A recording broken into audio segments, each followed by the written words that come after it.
नमस्कार, बहुत स्वागत है आपका। आप देख रहे हैं इंडिया टीवी। मैं हूं आपके साथ प्रिया सिंह सोमवंशी। 15 अगस्त को प्रधानमंत्री मोदी ने सुदर्शन चक्र का ऐलान किया था और 8वें दिन सुदर्शन चक्र का पहला टेस्ट हो गया है, जिसका ऐलान खुद रक्षा मंत्री राजनाथ सिंह ने किया है।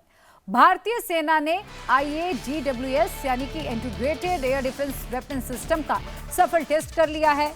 इस सिस्टम में 2 मिसाइल एयर सिस्टम और एक लेजर एयर डिफेंस सिस्टम शामिल है। IAGWS short range air defence system की तैनाती की जाएगी। पिछले 40 दिनों में 6 अटैक मिसाइल्स और इंटीग्रेटेड एयर डिफेंस की टेस्टिंग हो चुकी है। पिछले 48 घंटे में प्रधानमंत्री मोदी, विदेश मंत्री और रक्षा मंत्री सीधे पाकिस्तान पर अटैक कर चुके हैं। अभी अगस्त चल रहा है, युद्ध का माहौल बनने लगा है। आगे सितंबर है, मॉनसून का आखिरी महीना। अक्टूबर में क्या होगा, ये डर फील्ड मार्शल को बहुत सताने लगा है। पाकिस्तान में एक बात बिल्कुल क्लियर हो चुकी है कि हिंदुस्तान जब चाहेगा पाकिस्तान के अंदर घुसकर मारेगा और मुनीर की एक भी मिसाइल हिंदुस्तान का आकाश पार नहीं कर पाएगी।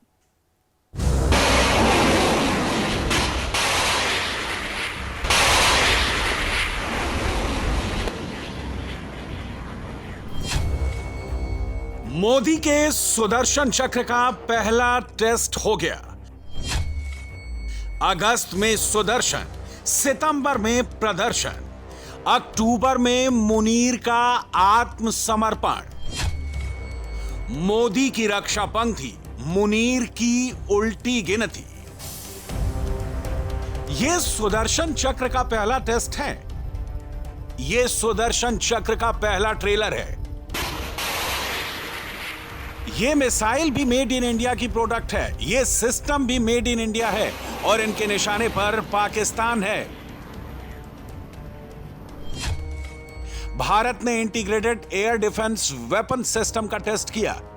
इस सिस्टम में quick reaction surface to air missile, जिसको QRSAM भी बोलते हैं, advanced very short range air defence system, जिसको VSHORADS कहते हैं, और DEW यानी हाई पावर लेजर आधारित डायरेक्टेड एनर्जी वेपन शामिल है। यह सुदर्शन चक्र का शॉर्ट रेंज कवच होगा।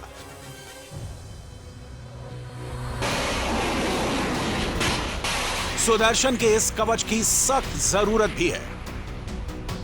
S-400 जैसे ताकतवर एयर डिफेंस सिस्टम का काम बड़ी मिसाइल, जेट्स को दूर से मार गिराना होता है। S-400 का इस्तेमाल आखिरी ऑप्शन होता है, पहला नहीं, और बहुत करीबी टारगेट में इसका इस्तेमाल भी नहीं होता है। अगर पाकिस्तान से कोई मीडियम रेंज मिसाइल, कोई ड्रोन, कोई जेट्स हिंदुस्तान की तरफ आगे बढ़ते हैं, जिनको काफी करीब से इंडिया के खिलाफ लॉन्च किया गया हो, तो उसको हवा में तबाह सुदर्शन चक्र की पहली लेयर कर देगी। यह कामयाबी पूरे देश के लिए बहुत जरूरी है। इसकी जानकारी खुद रक्षा मंत्री ने दी, क्योंकि जो युद्ध आगे होने वाला है उसमें सुदर्शन चक्र ही सुरक्षा कवच बनेगा। सुदर्शन चक्र के पहले टेस्ट से पाकिस्तान में इतना अनरेस्ट क्यों हो गया है? क्यों मुनीर को अपनी डिफेंस पॉलिसी पर दोबारा काम करना पड़ेगा? इसको सुदर्शन चक्र के पहले टेस्ट से समझिए। यह QRSAM है, quick reaction surface to air missile, जिसकी तैनाती का मतलब होता है 50 किलोमीटर की रेंज में दुश्मन का ना विमान नजर आएगा, ना ड्रोन उड़ने की हिम्मत करेगा, ना कोई short range missile take off करेगी। QRSAM का खौफ ही ऐसा है। QRSAM के एक सिस्टम में 6 मिसाइल फिट होती है, जो अलग अलग 6 टारगेट को तबाह कर सकती है। यह डिफेंस सिस्टम 360 डिग्री में किसी भी उड़ाए हुए ऑब्जेक्ट को मार सकता है। 2014 में जब नरेंद्र मोदी प्रधानमंत्री बने थे, उसके बाद से इस एयर डिफेंस सिस्टम पर काम शुरू हुआ था।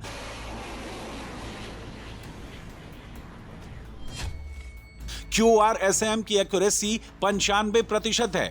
इसकी मिसाइल 98 फीट से लेकर 33,000 फीट तक सीधी उड़ान भर सकती है। रेंज की बात करें तो QRSAM 10 किलोमीटर से लेकर 30 किलोमीटर तक दुश्मन को मार गिरा सकता है। 2023 से भारतीय सेना का हिस्सा है। QRSAM का इस्तेमाल ऑपरेशन सिंदूर के दौरान भी हुआ था। इस बार जो टेस्ट हुआ है, उसमें एक साथ 3 एयर डिफेंस सिस्टम को एक कॉमन सिस्टम से जोड़ा गया है। इसको ऐसे समझिए, जैसे पहले अलग अलग एयर डिफेंस सिस्टम को अलग अलग ऑपरेट किया जाता था, लेकिन इस बार तीनों एयर डिफेंस हथियारों को एक साथ एक चैनल के जरिए ऑपरेट किया जा रहा है। इससे सुदर्शन चक्र और भी ज्यादा मजबूत होता है, अभेद्य होता है। अब बात integrated air defence weapon system के दूसरे वेपन की, जिसका नाम है VSHOR ADS। VSHORAD, जिसे DRDO और साथ में प्राइवेट इंडस्ट्री के तौर पे अडानी इस समय तैयार कर रहा है, और ये VSHORAD जो कि very short range air defence के तौर पर इसकी इफेक्टिव रेंज 6 से 8 किलोमीटर तक की है। ये दुश्मन को यानी अपने एरियल थ्रेट और एरियल टारगेट को इंगेज कर सकता है।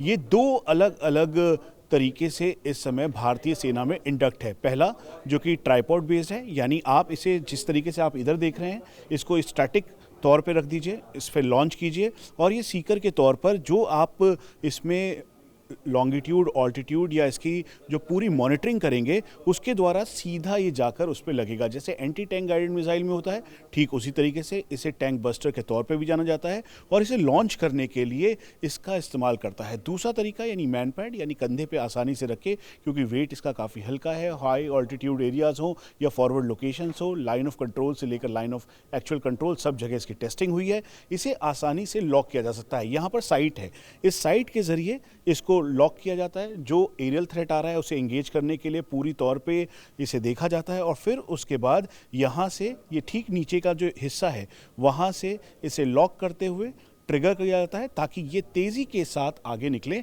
और जो एरियल थ्रेट है उसे खत्म कर सके।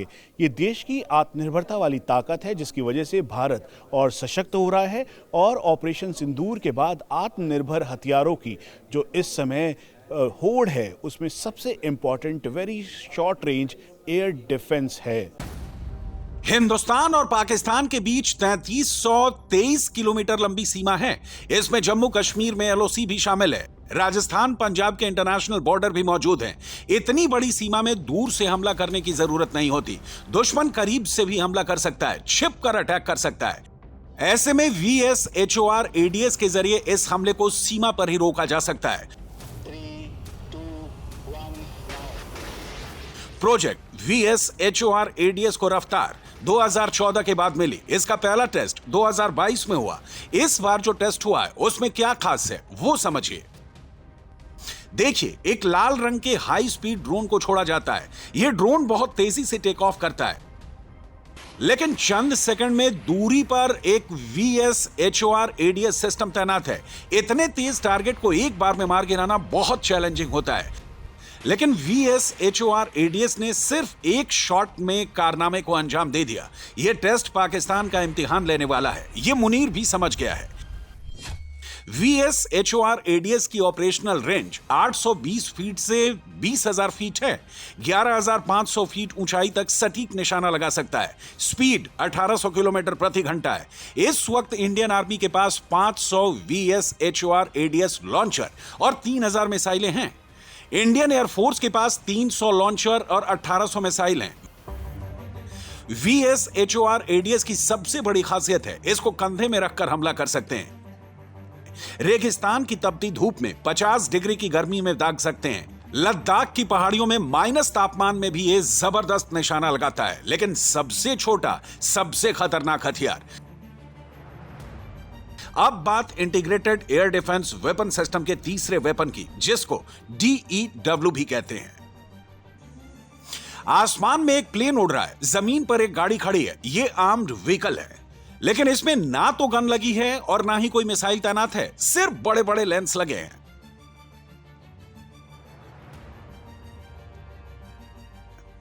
जैसे ही प्लेन नजर आता है, उस पर लाल रंग की रोशनी पड़ती है और चंद सेकंड में प्लेन में आग लग जाती है। प्लेन क्रैश हो जाता है। यह है इंडिया का सबसे advance air defence system DEW, यानी हाई पावर लेजर आधारित डायरेक्टेड एनर्जी वेपन शामिल है। दुनिया के सिर्फ 6 देशों के पास यह लेजर टेक्नोलॉजी है, जिसमें हिंदुस्तान भी शामिल हो गया है। DEW बिना शोर किए हुए दुश्मन के जेट्स को मार गिरा सकता है, ड्रोन को चंद सेकंड में राख कर सकता है। DEW कैसे काम करता है, इसकी ग्राउंड रिपोर्ट आपको सिर्फ इंडिया टीवी पर ही मिलेगी। इस वक्त ये लेजर वेपन कई फॉरवर्ड पोस्ट पर तैनात है। मई में इस एयर डिफेंस सिस्टम ने पाकिस्तान के कई बड़े ड्रोन को तबाह किया था और अब इस लेजर सिस्टम ने सुदर्शन चक्र वाला पहला टेस्ट पास कर लिया है। इसकी बड़े शहरों और अहम स्थलों पर भी तैनाती की जाएगी।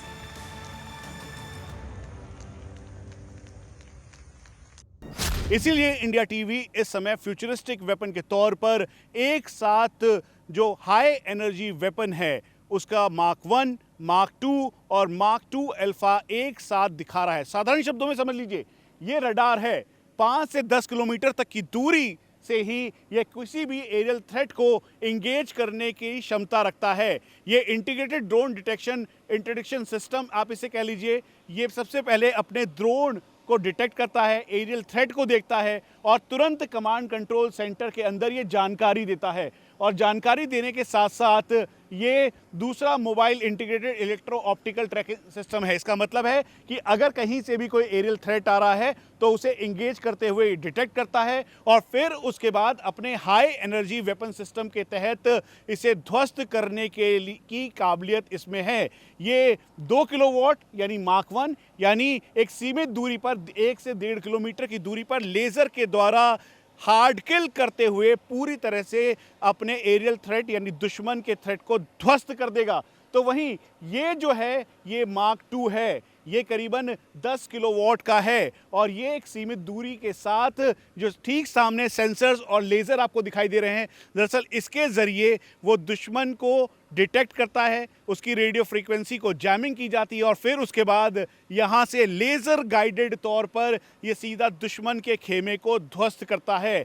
कुल मिला के इसमें रडार, फिर उसके साथ साथ जो जैमर्स, साथ में इलेक्ट्रो ऑप्टिकल सेंसर्स और लेज़र, ये चारों तैयार करके एक साथ ये एंटी ड्रोन सिस्टम बनता है। High energy system and sciences की ये जो वैन है, दरअसल ये कमांड कंट्रोल सेंटर है जिसके अंदर ये पूरी तैयारी की गई है और फिर इसके अंदर जो एक एक डिटेल है वो मॉनिटर की जाती है और यहीं से जो कमांडर है वो जानकारी देता है कि मूवमेंट कहाँ होनी है, जो ड्रोन आ रहा है वो किधर की तरफ है, उसे कैसे डिटेक्ट करना है और फिर उसे टारगेट इंगेज करते हुए ध्वस्त कर देना है। दरअसल इसी एंटी ड्रोन टेक्नोलॉजी के बारे में प्रधानमंत्री नरेंद्र मोदी ने कहा, डीआरडीओ चीफ ने कहा कि देश इस D4 सिस्टम के साथ आगे बढ़ रहा है और मेक फॉर वर्ल्ड की ये तैयारी है।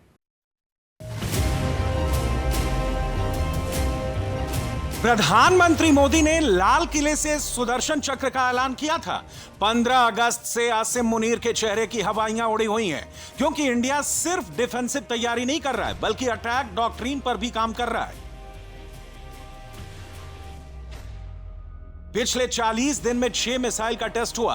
पिछले 90 दिन में drone, surface to air missile, BrahMos launcher, radar खरीद के ऑर्डर दिए गए हैं। हिंदुस्तान जो तैयारी कर रहा है वो पाकिस्तान को बहुत डरा रहा है, क्योंकि पाकिस्तान ने इतना एग्रेसिव हिंदुस्तान को आज तक नहीं देखा।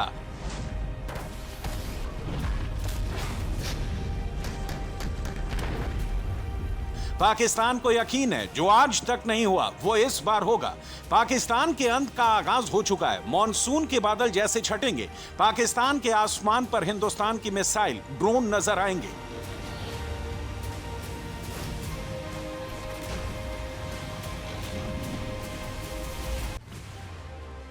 आसिम मुनीर के सीने में जितने मेडल हैं वो सब पाकिस्तान की हार की निशानी हैं। पाकिस्तान के इतिहास में आज तक एक भी जंग पाकिस्तानी आर्मी ने नहीं जीती है। यह सच मुनीर बताता नहीं है, लेकिन वो समझता जरूर है।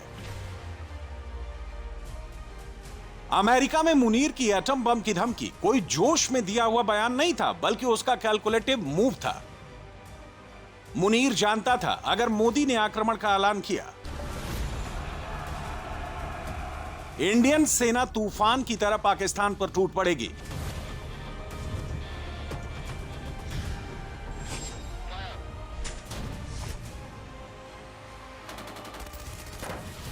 हिंदुस्तान पाकिस्तान के 3000 किलोमीटर बॉर्डर के हर हिस्से पर इंडिया से गोली चलाएगा, गोले दागे जाएंगे।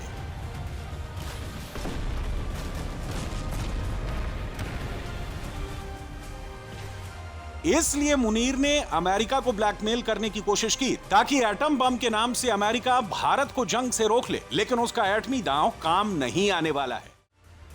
अमेरिका भी जानता है कि हिंदुस्तान पर दबाव डालना आसान नहीं है। ट्रंप ने टैरिफ कार्ड चलकर प्रधानमंत्री मोदी का रुख भी देख लिया। जब बात देश की आती है तो प्रधानमंत्री सबसे बड़े चैलेंज के लिए भी तैयार हैं। पाकिस्तानी नेताओं को, पाकिस्तानी जनता को समझ में आ रहा है, युद्ध दस्तक दे रहा है।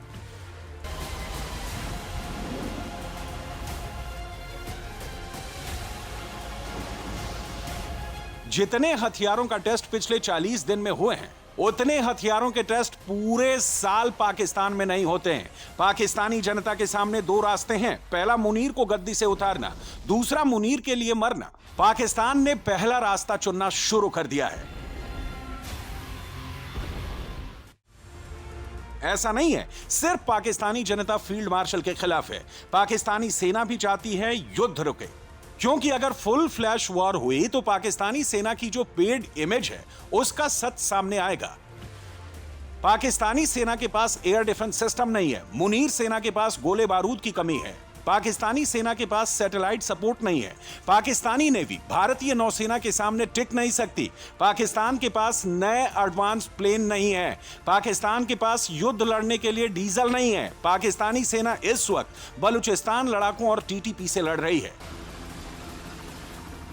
आसिम मुनीर कैमरे के सामने भले ही कितने डायलॉग मार ले, लेकिन सच मुनीर को भी पता है, अगर युद्ध हुआ तो पाकिस्तान के टुकड़े टुकड़े करने का इल्जाम उसी पर लगेगा। इसीलिए पाकिस्तान ने नया गेम शुरू किया है। मुनीर चाहता है शहबाज शरीफ हिंदुस्तान के प्रधानमंत्री से मुलाकात करें और उनको जंग से रोकें। इसकी तैयारी भी शुरू हो चुकी है।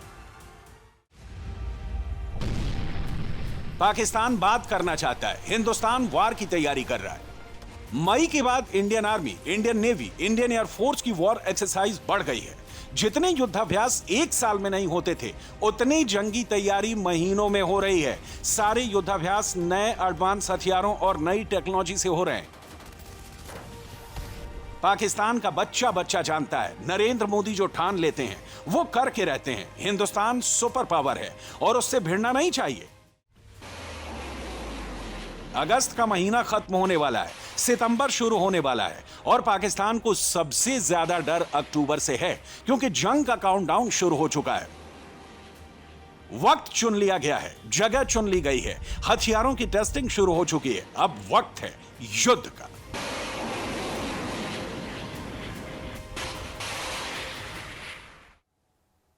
आज यूक्रेन ने रूस के न्यूक्लियर पावर प्लांट पर बड़ा हमला किया, जिससे रेडिएशन का खतरा पैदा हो चुका है। यूक्रेन ने कुर्क रीजन में रूस के न्यूक्लियर प्लांट पर ड्रोन से अटैक किया, जिससे न्यूक्लियर प्लांट में प्रोडक्शन 50% कम हो चुका है। यूक्रेन ने रूस के एटमी प्लांट पर यह हमला उस वक्त किया जब आज यूक्रेन अपना इंडिपेंडेंस डे मना रहा था। यूरोप के तमाम बड़े बड़े नेता इस जश्न में शामिल होने के लिए यूक्रेन पहुंचे हैं।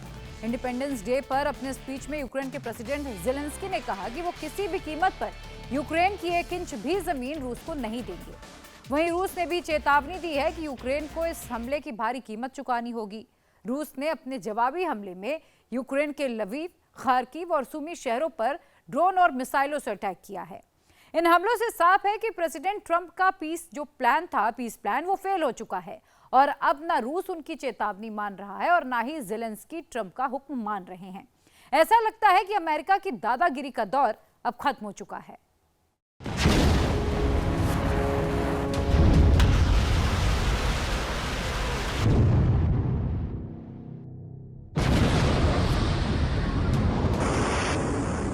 यूक्रेन पर गोलों, मिसाइलों और ड्रोन अटैक की रफ्तार दिनों दिन तेज होती जा रही है।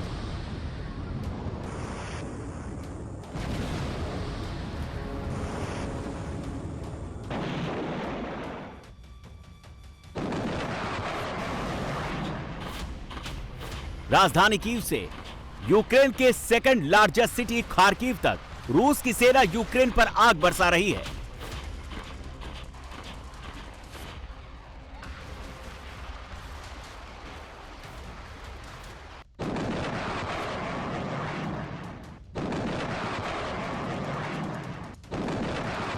पोलैंड के बॉर्डर पर बसा लवीव शहर हो या बेलारूस की सीमा से लगा सुमी शहर, रूसी मिसाइलों की जद में पूरा का पूरा यूक्रेन है। आसमान से बरसती मौत हर दिन यूक्रेन के दर्जनों नागरिकों की जान ले रही है। घरों को, फैक्ट्रियों को, मिसाइल प्रोडक्शन सेंटर्स को, ड्रोन मैन्युफैक्चरिंग यूनिट्स को तबाह बर्बाद कर रही है।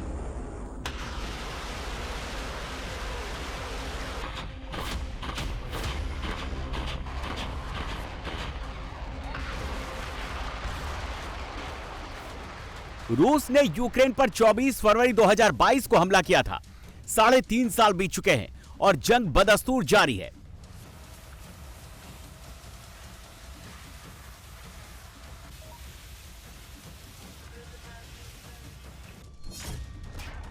रूस के साथ लड़ते हुए अब तक यूक्रेन के 7 लाख सैनिक और आम नागरिक मारे जा चुके हैं। अनगिनत जख्मी हैं। युद्ध की वजह से यूक्रेन के 1 करोड़ से ज्यादा लोग शहर छोड़कर भाग गए हैं। यूक्रेन की सेना में सैनिकों की इतनी कमी है कि लोगों को घर से जबरन पकड़ कर जंग लड़ने के लिए भेजा जा रहा है। पिछले 42 महीनों के दौरान रूस ने यूक्रेन के चमकते दमकते शहरों को बम बरसा कर खंडहर में तब्दील कर दिया है। यूक्रेन के इंडस्ट्रियल जोन बर्बाद हो चुके हैं।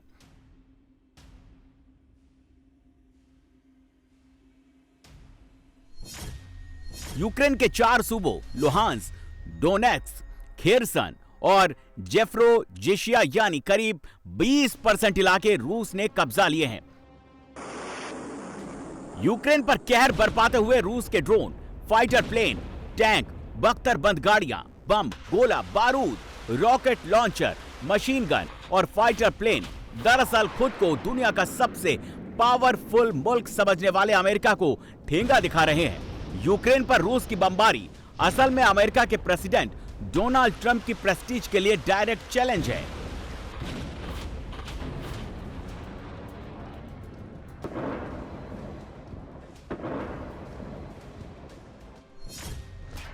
पिछले साल जब डोनाल्ड ट्रंप राष्ट्रपति का चुनाव लड़ रहे थे, तब उन्होंने राष्ट्रपति बनने के 24 घंटे के भीतर जंग खत्म करा देने का वायदा किया था।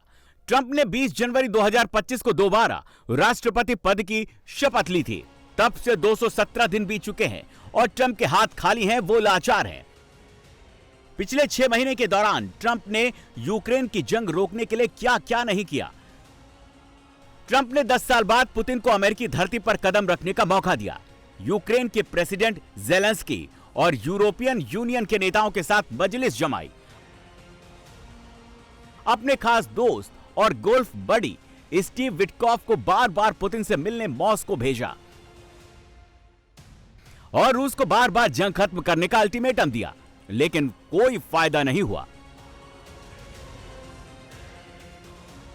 अब लाचार ट्रंप कह रहे हैं जंग तो पुतिन और ज़ेलेंस्की ही रोक सकते हैं, उनके बस का नहीं है। उल्टे ट्रंप तोहफे में पुतिन को अपने साथ की फोटो भेज रहे हैं।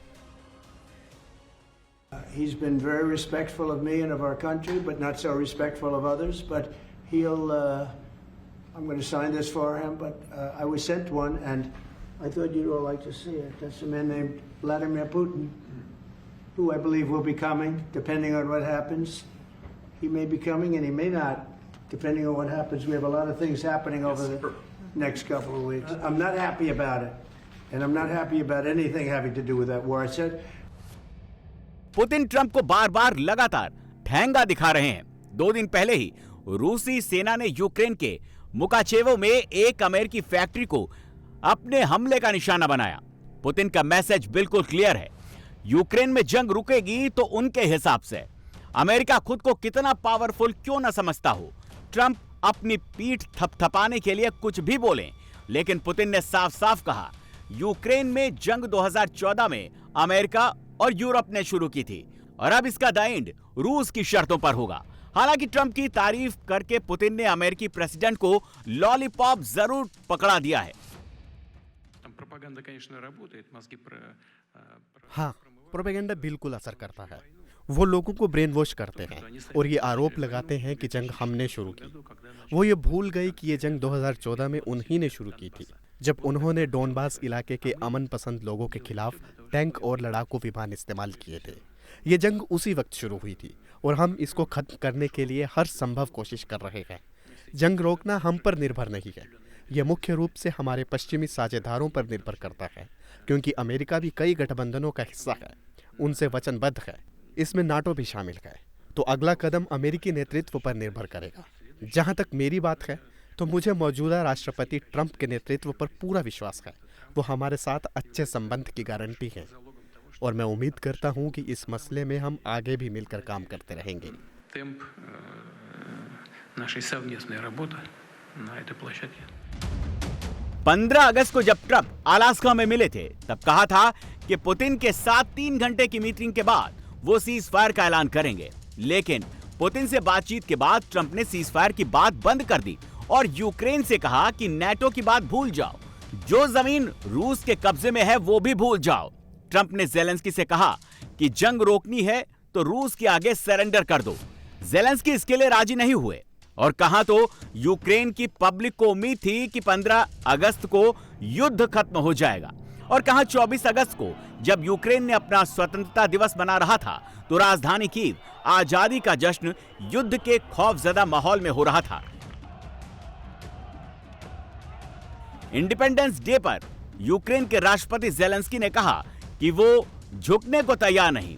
ये तो रूस है जो ट्रंप की बात नहीं मानता। Я вважаю так, тиждень тому чи 2 тижні. मुझे लगता है कि रूस का रुख आज भी वही है जो 1 हफ्ते या फिर 2 हफ्ते पहले था। रूस जंग खत्म नहीं करना चाहता। वो धमकियां देकर युद्ध रोकने की हर संभावना को खत्म करना चाहता है। रूस की कोशिश ये है कि ट्रंप उसके ऊपर पाबंदी ना लगाए। रूस बस इतनी कोशिश कर रहा है। वो अमेरिका को पूरा दबाव बनाने से रोक रहा है। रूस यही काम कर रहा है बस। Тим тиском, який у Сполучених Штатів Америки є. Ось що робить Росія. वैसे ये कोई पहली बार नहीं है जब ट्रंप यूक्रेन में युद्ध रोकने में बुरी तरह नाकाम रहे। रूस से प्रेसिडेंट पुतिन से अपनी बात मनवा पाने में नाकाम रहे। अभी पिछले महीने ही ट्रंप ने रूस पर सैंक्शन लगाने की धमकी देकर 10 दिनों में युद्ध रोकने को कहा था। फिर उन्होंने पुतिन को अमेरिका इनवाइट कर लिया।